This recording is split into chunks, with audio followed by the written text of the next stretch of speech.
Բան Թորոսյան, ճիշտ եք ասում, բայց մի հատ ուրիշ խնդիր կա, 21-րդ դարը մարքեթինգի դարը։ Օրինակ ծխախոտը շատ սիրուն տուփ ունի։ Առողջ ապրելակերպը սիրուն տուփ չունի, բրենդինգ չունի առողջ։ Մեր ամբողջ խնդիրն է նա, որ առողջ ապրելակերպը բրենդինգ ունենա։ Ասենք ամենաշատ շաքար պարունակող սնունդը ինքը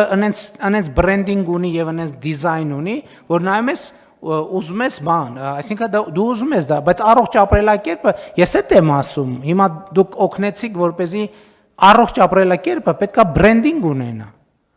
Եվ մի բան 21-րդ դարում ցանկացած բան, որը չունի բրենդինգ, ինքը գոյություն չունի։ Այսինքն չկա 21-րդ դարում կա բրենդինգ, կա իր տակի բանը, ապրանքը կամ ծառայությունը կամ չկա բրենդինգ, ուրեմն չկա։ Մեր խնդրեմը այն չի,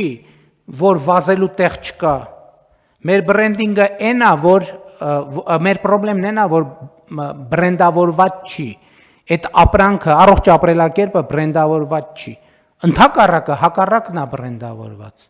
Եվ սա համակարգված խնդիր է։ Համակարգված խնդիր է։ Սկսած, որ այդքան խոսում ենք քրեական ենթամշակույթի մասին, որ բան ենք, որի դեմ տենցել արդյունավետ չենք կարող պայքարենք, որովհետև ասենք քրեական ենթամշակույթի տրամաբանությամբ կարող է առողջ ապրելակերպը նույնիսկ ամոթ լինի։ Որ ասենք տղամարդը չհասկացան, տղամարդը շորտ կհագնի, ասենք բանը կամ հեծանիվ կքշի։ Պետք է տղամարդը բանի գյուղամեջում պպզի առնվազն անընդհատ 6 ժամ։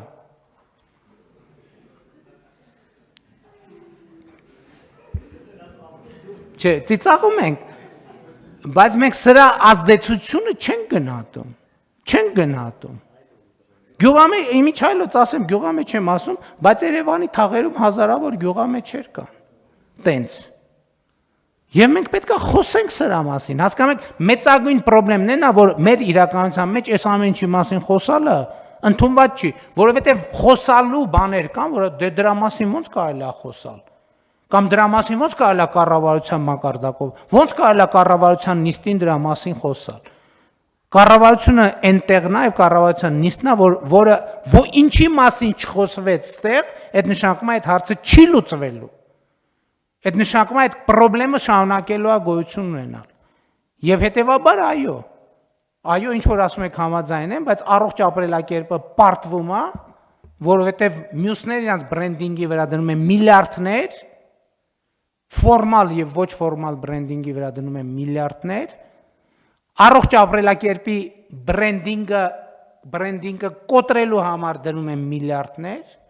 որովհետև այդքան արախ պետք է ծախվի, այդքան ծխախոտ պետք է ծախվի, ել չեմ ասում այդքան դեղ պետք է ծախվի, բա որ չհիվանդանանք դեղը որտեղ ծախվի, ով պետք է առնի այդ դեղը։ Եվ այլն եւ այդպես շարունակ։ Հետևաբար հիմա այս խնդիրը կառավարությունն է այն մարմինը, որը ունի շահագրգռություն բրենդավորելու, գրավիչ դարձնելու առողջ ապրելակերպը։ Մի քանի հատ էլ կարող է ոլորտի պրոֆեսիոնալ ընկերություններ, որոնք մեր հնայի մեջ 0.0000001% են կազմում։ Հետևաբար կառավարությունն է այն սուբյեկտը, որը պետք է բրենդավորի առողջ ապրելակերպը եւ մեր համապատասխան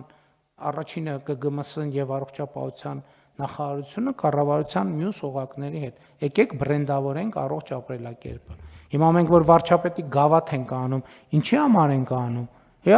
Մարդել կա կարասի, այս չհասկացես, երկրի վարչապետը պարապա գնում են նստում նայում, թե ոնց են երեխեքը լողում, գնում են նստում նայում, թե ոնց են երեխեքը թենիս։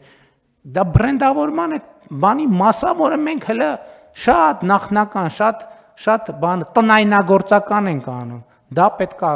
գնալով դառնա ավելի ու ավելի պրոֆեսիոնալ։ Եվ հետեւաբար առողջ ապրելակերպի բրենդինգը դառնում է մեր առաջիկա կարևոր անելիքը, մանավանդ որ մենք ենթակառուցվածքները արդեն շատ թե քիչ ստեղծել ենք։ Շատ թե քիչ ստեղծել ենք եւ մեր սպորտի զարգացման ռազմավարությամբ, առողջապահության զարգացման ռազմավարությամբ, այո ճանապարհներով եւ այլն, որտեղ վազելու համար էլ է տեղ պետք։ Կանաչ գոտիների, զբոսայգիների բանով եւ այդ էլի մի քանի նախագծեր կան, որ ներկայացվել են, ես նախնական հավանություն եմ տվել այդ նախագծերին, այդ ամեն ինչը պետք է բան անենք, դա պետք է դառնա ուղղակի սովորական առօրյայի մաս եւ քաջալերվի հանրության կողմից, քաջալերվի։ Սա ամենակարևոր բանն է։ Իմիջայլոց ասեմ, միջև իմի sense բանը կա, որ այդ հազար ներողություն, բայց այդ աղքատ հանրության բանն է, արձագանքն է, որ ասենք մեկը տեսնում են մի քիչ նիհարել, ասում են, վայ, ես ինչ ես նիհարել, հոբան չի եղել։ Մինչդեռ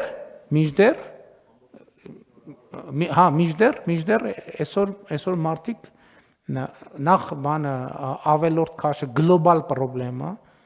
երեխաների շրջանում ավել քաշը գլոբալ պրոբլեմա, որը հասուն տարիքում բերելու է արդեն շատ լուրջ առողջական պրոբլեմների, բայց մյուս կողմից է մենք բոլորս այդ պրոբլեմը ունենք։ Հələ մենք ինչքան նիհարում ենք, պետք է 5 անգամ, չէ, բայց էական 5 անգամ շատ ասեցի։ Լավ, որ հասնենք նորմատիվային բանի, քաշերի, բայց այնուամենայնիվ սա շատ երկար թեմա է, շատ չշեղվենք առողջության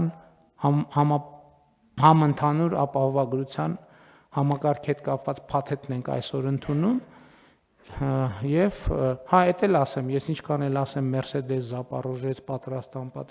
մենք պատրաստ ենք, իմ գնահատականն է նա, որ մենք պատրաստ ենք եւ մենք փուլային ենք պատրաստվել, ես ուզում եմ հիշեցնել, որ մենք չնայած 2024 թվականի հունվարի 1-ին բանը չարեցինք ապահովագրությունը, բայց մենք օֆերտայի համակարգը ներդնեցինք, որը մի հատ էսպիսի էլի բան առաջացրեց, տենց կիսացնցում առաջացրեց, բայց այդ կիսացնցումը մեզ պետք էր որպես միջանկյալ վիճակ առողջության ապահովագրության համակարգին անցնելու։ Այնպես որ առաջարկում եմ քվեարկել, եթե այլ դիտարկումներ չկան իհարկե։